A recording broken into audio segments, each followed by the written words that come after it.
Good evening. I'm Charles Moore, President of the Village Preservation and Improvement Society. This is the first in a series of filmed interviews being conducted by the Village Preservation and Improvement Society to celebrate the roles that individual citizens have played in the preservation and improvement of Falls Church. Portions of these interviews will be used in an upcoming documentary series on Falls Church entitled Falls Church Bio. Our guest this evening is Harry E. Wells, a man who moved to Falls Church in 1922 and started working for the city in 1948.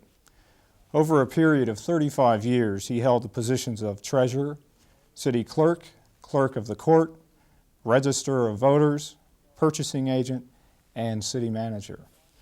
He held this final position for 20 years until he retired in 1983. He has personally experienced the many changes in Falls Church over the past 70 years and has played a pivotal leadership role in the development of this former farm and resort town into a small, highly admired city. The respect the city of Falls Church has for this work and dedication is evidenced in the naming of the City Hall as the Harry E. Wells Building. Mr. Wells, welcome to an evening in Falls Church. I'm glad to be here. Mr. Wells, I understand that your family moved to the house on West Fairfax Street when you were 4 years old. What prompted that move, and what was your neighborhood and Falls Church like then? My parents were looking for a better environment in which to raise a family. I had 3 brothers and a sister, so they were looking for schools, churches, transportation to Washington, D.C., because my father worked in Washington, D.C., and a lot of open space. They were looking for a place where they could have a garden and raise their children and family in a comfortable position, and they settled on Falls Church. Now, Falls Church, when we moved to Falls Church, actually it was larger than it is now. Part of Falls Church went back into Arlington County back in the 30s. But when we first moved to Falls Church, it was divided. It had really 3 commercial areas, one in East Falls Church, one in West Falls Church, and one in Falls Church.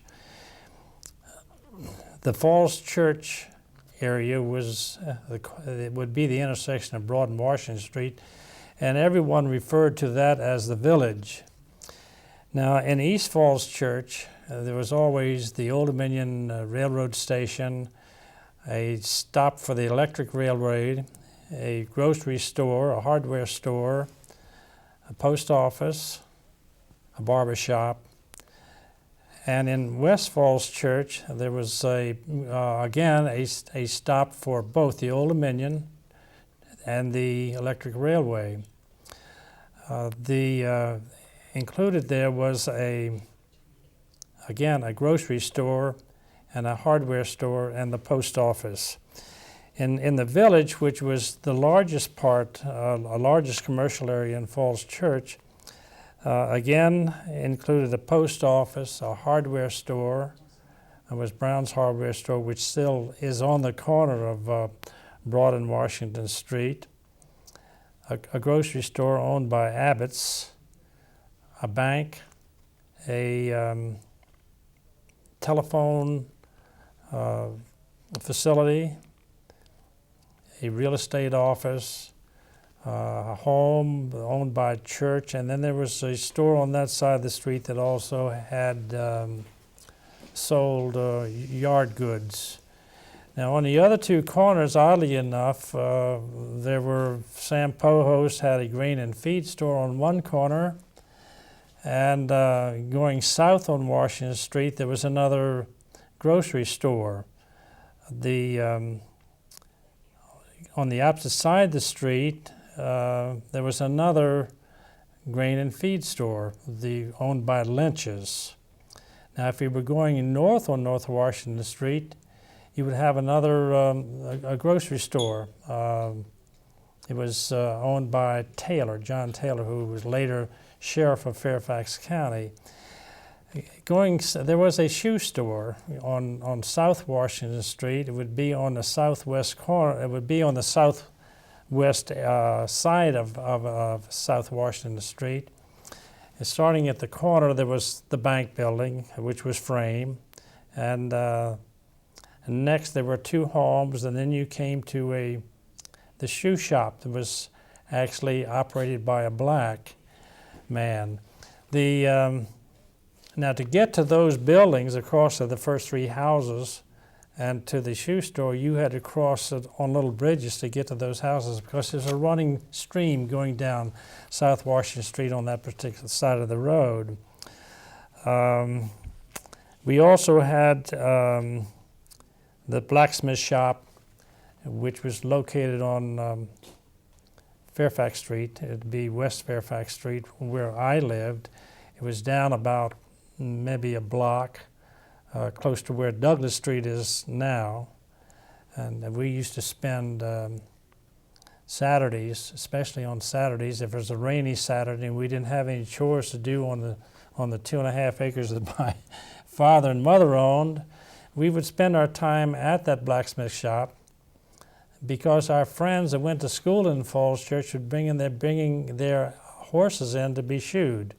And oftentimes the blacksmith, whose name was Harmon, he had an assistant by the name of Henry Sims, would make us horseshoe nail rings. So that gives you a little bit of an idea of how we spent our time, what the village was like. Now, in the village section, we also had the two schools. Old Jefferson was considered in the village, although it's probably 3 blocks from Broad and Washington Street.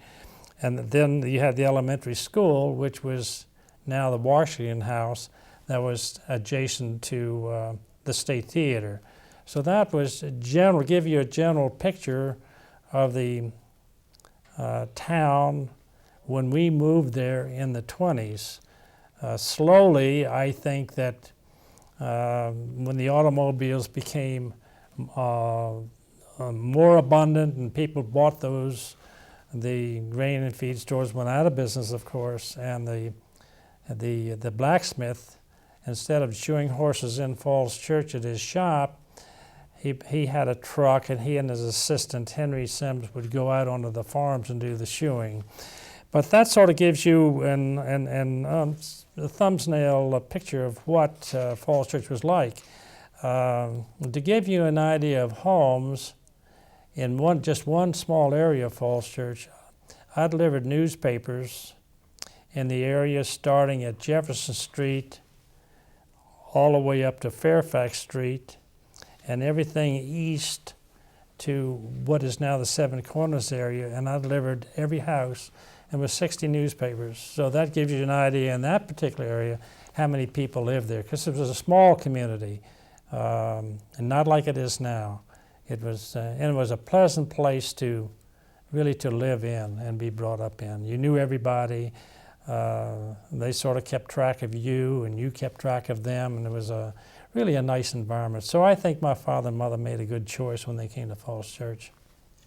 What were your favorite places in the 1920s and 1930s? And my favorite place was really my home, where we lived on 216 East Fairfax Street. That was the first place I would mention. And the reason I loved that place so much is because it had a small apple orchard, it had pear trees, cherry trees, blackberry bushes and raspberry bushes. We had a tennis court built on the property, and we had a vegetable garden, flower garden, and a tremendous big yard. But that was my first choice of a place, because the environment was there. The tennis court just brought people in, friends of ours that played tennis, and they would play from 6 o'clock in the morning until dark on that tennis court. The other place I would mention would be the Oddfellows Hall. Now, that particular hall is located near the intersection of Broad Street and Little Falls Street. Not on the corner, but it was one house back. And there we were able to go and enjoy, once in a while, motion pictures was shown there. They had dances there. And once in a while a play was there. So that would be really my second choice. I think I would name the church as another play. We actually belong to the Cross Methodist Church, which is located on North Washington Street. But there, the social life, really, a lot of the social life was built around the church.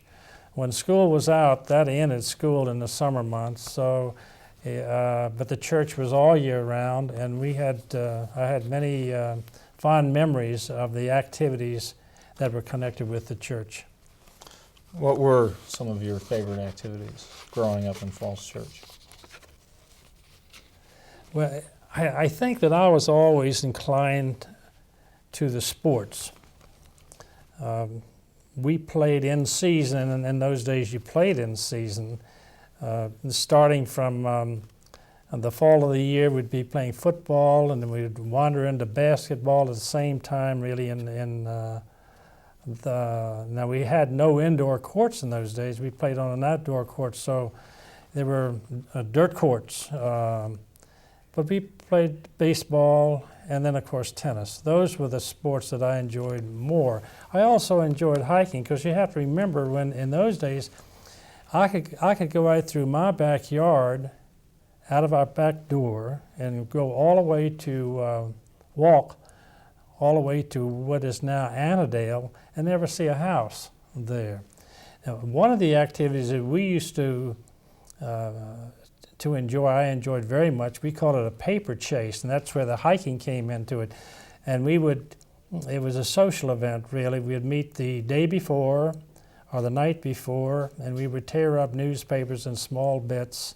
Then we would have foxes and hounds. There were a few of the boys and girls were to be the fox, and they would lead a paper trail all out through the woods, and you would try to lose some of the people by putting in false trails, but you'd always end up at a home or someplace where you would have a hot dog roast, or marshmallows and hot chocolate and things of that nature. That particular event was held maybe 3 times a year, but that was connected with the church. But those are the things that I enjoyed as much as anything else. Mm-hmm. Who were some of the most memorable people in the years growing up? Here I'm going to name people that really influenced my life, and all 3 of them happen to be baseball coaches. One was Pop Schulte, one was Otto von Herbles, and the other one's name was Ehrman. And all 3 of them coached baseball. But it kept us busy all during the summer months. We would start as soon as school was out, and we would play till school started again. So those are the 3 of the men that really had a big influence on my life. The 4th one was a minister by the name of Wilcox at the Crossing Methodist Church. And he was sort of ahead of his time, and he was interested in all sports. He got us interested in track. He also was influential in us learning how to dance, and he also helped us build a sort of a community building behind the Crossman Church. All of that has been torn down now, but it was a nice building, and we helped to construct it. We helped to raise the money, and he was just a great guy, that was all. You held so many city government positions during the formative years of the city. How did you become involved in city government, and what were some of your favorite memories about the early years in the city government? I think that I always wanted to go to Virginia Polytechnical Institute down in Blacksburg, Virginia, and study civil engineering. But I went in the service first, and I stayed in the service in World War II for 5 years, so I went to college after I got out on the GI Bill. And in those days, the civil engineering, art engineering, sort of led toward a profession of city managers and city government. And that's really, when I came to Falls Church, I got my foot in the door by being appointed town clerk of the city council, and I just stayed. I liked it. It was actually some of my fondest memories really are the early days of my working for the town, and just a short while we became a city of the second class. I think that some of the early memories, the things that I remember most, we had a very small staff, part-time city attorney at the time. We did have a town manager, and at that time all the city offices were in the Washington House. Where the Washington House is now, it was a school, but they built Madison, everything went to Madison School. Then the city officers were in the Washington House. Because of the additional duties, we instituted the process of becoming a city of the second class. We also went to courts and with Fairfax County and got our school system back. And that was not only a lot of conversation, it was a lot of give and take on everybody's part as to whether to become a city of the second class, whether we wanted our school system back or not because of the cost. And they were exciting years for me because I was right in the middle of all of it. I didn't have any say in any of it, but it turned out we won both cases, became a city of the second class, and then became and got our school system back. And in those days, we had financial problems. Becoming a city of the second class, we had to take on additional administrative duties with no additional staff. So that's when I got into, say, purchasing, registrar of voters, and some of those activities, because there was no one else that they could saddle those duties on. So I got into those type of activities. And then moving along, I think eventually we moved the administrative offices to the Murphy Building. We outgrew the Murphy Building. The Murphy Building now is torn down. It's where Mountain Jack is located. Mm-hmm. Then the city, again, we outgrew that building. The city manager actually moved his offices to West Falls Church. Eventually he moved his offices back down to the Haley office building it would be on East Broad Street, right across from the Murphy Building. So it was a little bit better then. And then I guess from there we went to the new City Hall. But those are just some of the things that all of us experienced. It was tough times. It was really tough times. Could you describe some of the major projects that you were responsible for during your tenure here in city government? Let me say before I answered the question, it wouldn't be possible for me to complete any of these projects if the chemistry wasn't just right between the citizens and the council, because the council ultimately made the final decisions and gave me the go-ahead to do these projects with. And I guess if I went through it, I could mention, because we really had growing pains, I could say the expansion of the water system was a great project, and that's really, it should be a subject for this series by itself. The installation of the sanitary sewer system, the road, street, the purchase of open space, were all the building of the group home on two group homes for mentally disabled people on Columbia Street and one on North Washington Street.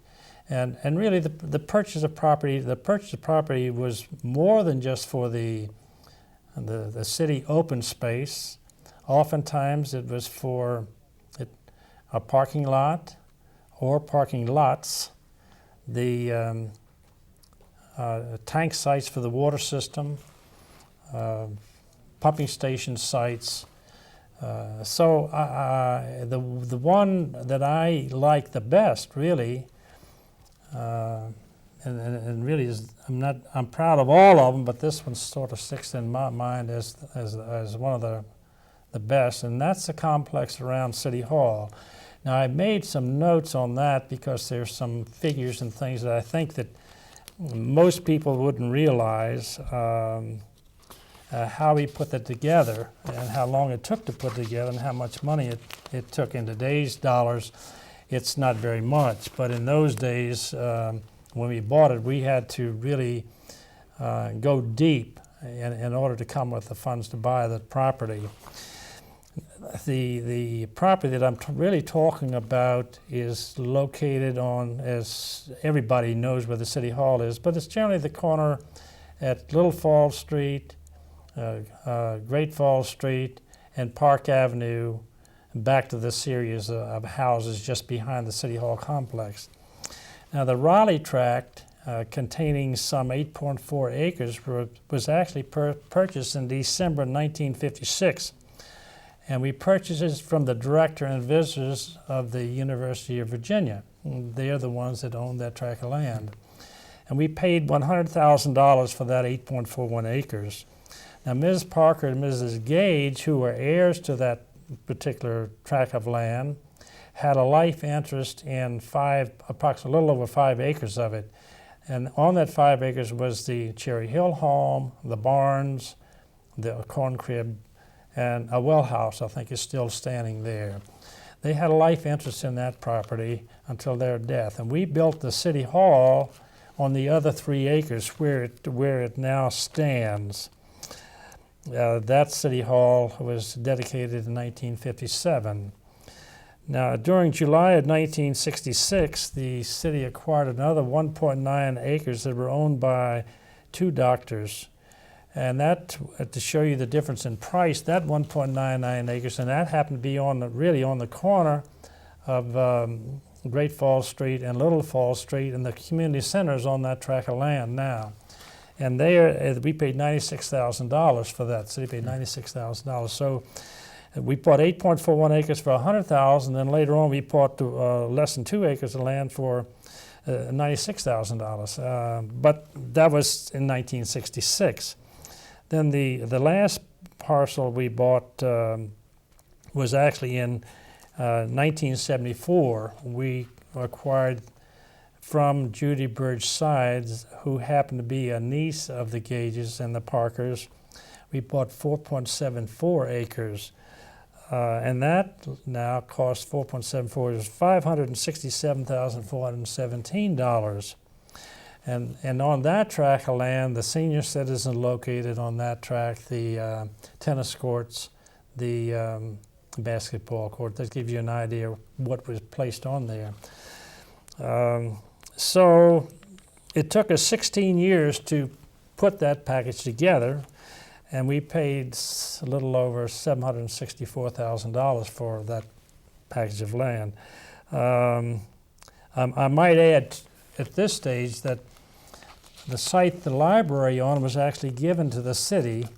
That was owned by the Stiles family and was given to the city for a library, for the construction of that library building.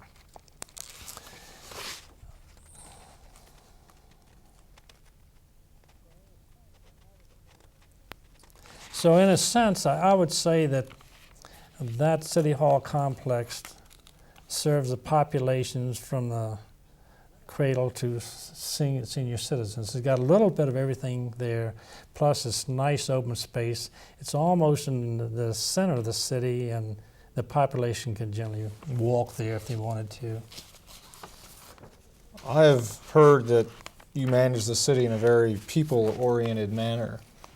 Could you give us some examples of how you would meet and talk to citizens as you were formulating policies and projects for the city? Yes, I operated an open door policy, with an open door policy that would allow any citizen almost to come in and see me almost at any time during the day. And if they couldn't see me during the day, if they worked and didn't get off till 5 o'clock, I would wait till 5:30 or 6 o'clock, and I'd talk to them about their problem and talk to them about projects. We also initiated a program where if we were rebuilding a street or putting in any kind of a project, sanitary sewer project, a water project, or we were buying, say, a piece of land that some of the neighbors, for park purposes, that some of the neighbors might object to, we would meet with the citizens in that area in a home, in a rec room, and answer any questions they have and try to solve the problems that way. I don't think there was any street project when we were rebuilding the street or installing a sidewalk that I wasn't involved in meeting with the citizens, either at City Hall in my office or out in the field, showing them what would happen if we put the sidewalk in, which trees would be hurt, and why I decided the sidewalk should be on the right-hand side or the left-hand side of the road. The city council had a policy in those days as far as sidewalks was concerned. If you were reconstructing a street, you put a sidewalk on one side of that street. So the decision wasn't whether a sidewalk went in, the decision really was what side the sidewalk was on. And of course you always ran into people who objected to it. And sometimes by holding these meetings, you could alleviate some of the worries the citizens had. And I found it very effective, and lots of times a person would come in with what they thought was a problem. It really wasn't. They just didn't understand what the city council had directed me to do. So not only did I work a lot of hours and spend a lot of hours meeting with people to conduct a city business, the other staff members did the same thing, because I could say this, that during my whole working days at the City Hall, the 35 years I worked there, we always had a tremendous staff that was very supportive to the City Council and their projects. I hope that that sort of answers your question. It meant more hours for me, but in the long run, I think it solved a lot of problems that didn't eventually have to go to the City Council to be resolved. Do you think that the city government operates any differently today? I don't think the city government does, because the City Council and the staff must follow the city charter. And all of these things really now are set out in the city charter or by ordinances. Public hearings, the sale of bonds, the capital budget programs, all of those things are set out in the city charter, which the administration has to follow and the city council has to follow. So I don't see it too much differently. I do think there's probably more citizen involvement now than in the early days when I worked for the city, because there are more committees appointed by the city council that get people involved in certain aspects of the city government. And they appoint ad hoc committees to do certain things for them, to investigate certain things. And oftentimes these committees will solve problems for the city council too. So I think there is more citizen involvement now than there was when I was manager. What would you like to see happen to Falls Church over the next 10 or 20 years? I would like to see it stay just like, and not stay just like it is, because it's going to be new development. I would like to see the commercial areas redeveloped. There's a lot of non-productive buildings and land within the commercial areas. There are a few more vacant lots in the residential areas. But as far as the government is concerned, and as far as the schools and the library, I just think that we ought to have the best, and I think we will. I think that the council members, and even this council, is having a tough time financially. I think they're having a problem, But I would like to see Falls Church stay an oasis, in this metropolitan area. And I think it will. I just think it's just a very unusual place for people to live and work in, go to school. And it shows because people love to come back here. Oftentimes people who are military or the federal government that are stationed here for short periods of time will come back to Falls Church and reestablish themselves. Families will do that. Oftentimes a part of the family will move away for a short period of time, and somehow or another they'll want to come back to Falls Church and see it. So I just think there's a great future for Falls Church, and I think pretty much it's going to stay about like it is now, except the commercial areas, and they have to be redeveloped and so that they will bring in more revenue for the city. Good. Thank you, Mr. Wells, for appearing on An Evening in Falls Church. As a citizen and as president of the Falls Church Village Preservation and Improvement Society, I would like to thank you for devoting over 35 years to the improvement of our city. Thank you. Thank you very much. I enjoyed participating in this program.